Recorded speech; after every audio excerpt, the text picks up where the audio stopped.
20 years ago Saturday, the September 11th terrorist attacks shook our nation. It was a time of overwhelming grief, but for some, like a Muskegon man and his wife, it was also a call to duty.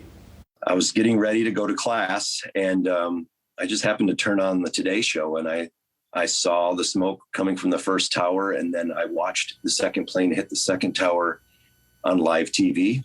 And I immediately called my parents. I said, "Are you watching this?" And they were not at the time. And I said, "I think we're under attack." Almost everyone has a story about where they were when they heard and saw what happened that fateful September morning. James Dial was fresh out the Army and in college studying to be a nurse. That was a life-changing moment especially for my wife and I, because we were both prior active duty military members. And, we went through all of the stages of grief that everybody else went through. It was the initial shock and sorrow, I guess. And then that just immediately for me went to anger and an overwhelming sense of guilt, honestly, because all of my friends were still on active duty. Those emotions leading to a strong call to duty. We were never recruited, honestly. We recruited the recruiter to come recruit us,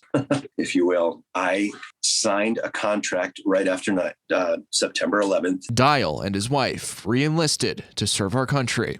I joined to be there to take care of the warfighter on the battlefield.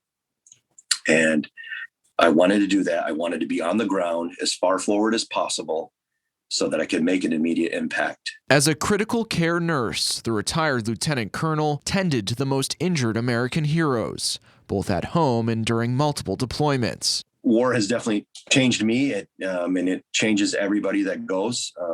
You're just going to see things that, you'll never see anywhere else. But I'm grateful for. And while reflecting on his 2 decades of service, Dial wants others to be just as grateful and never forget those who answered that same call to serve and defend our country. They're the best of us. And I firmly believe that, less than 1% of the United States population is ever on active duty, raises their hand and says, I'll carry the flag and I'll stand on this line for you. We've been at war for 20 years, and the American soldier has been at war for 20 years, for sure. The American public has not, and at times it feels like they've kind of forgotten that. It's easy to just go on with your lives.